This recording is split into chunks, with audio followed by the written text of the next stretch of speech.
Welcome to today's Crosspoint Devotion. This is the last of a four-part series talking about what discipleship looks like in the first century, and we're taking those principles that were implemented when Jesus called His disciples and we're bringing them to 2024, and we're learning how to follow Him in the same way. And so to this point in our study, again, this is being drawn from a Hebrew scholar who wrote an article on first century discipleship.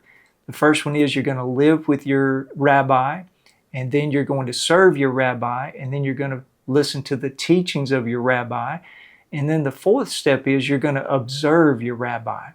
Sometimes the best lessons are learned when we just quietly observe how someone handles a situation. And that's what we find in Mark chapter 3.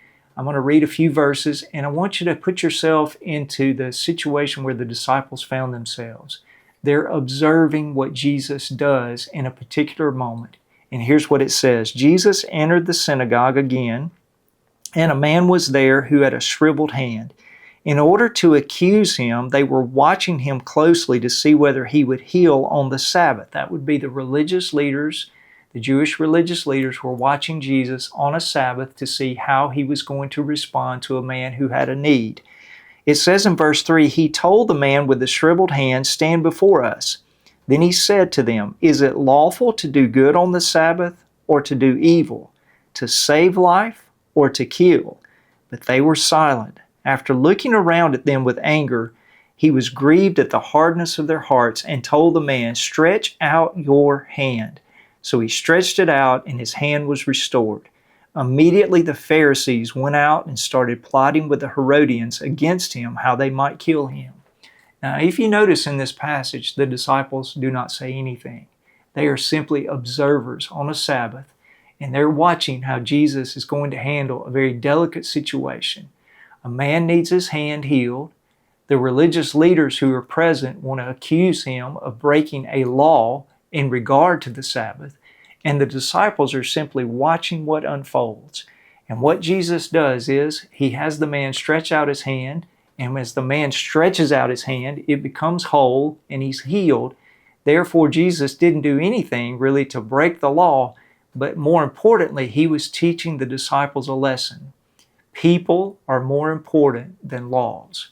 And they got to observe that. Now, he could have said that to them. He could have easily sat down with the disciples and said very simply, "Guys, don't ever forget people are more important than commands or laws." And they would have heard that go through their ears. But when they saw it and they observed it, they learned a lesson that Jesus values people above all things. That's what we need sometimes in our discipleship. Sometimes we need good teaching, but sometimes we just need somebody to show us what it looks like to serve and to live for Jesus. And that's why, again, I want to go back to what I said at the very beginning in the first step. You need a rabbi, somebody, a spiritual mentor that you can not only hear that person's teaching, but you can also observe his life or her life. And through observation, you're going to find out how that person applies the faith to the everyday situations in which he or she finds herself.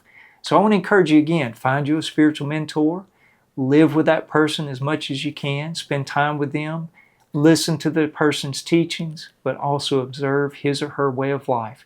And by doing so, you'll be able to know how to apply things in your own life, and you'll continue to grow as a disciple of Jesus. Well, I hope this has encouraged you, and I hope these 4 parts have helped you become a better disciple, now that you know how to do it, a better disciple who follows Jesus day by day and who glorifies His name in all that you do. Hope you have a great day. Come back and join us for the next Crosspoint Devotion.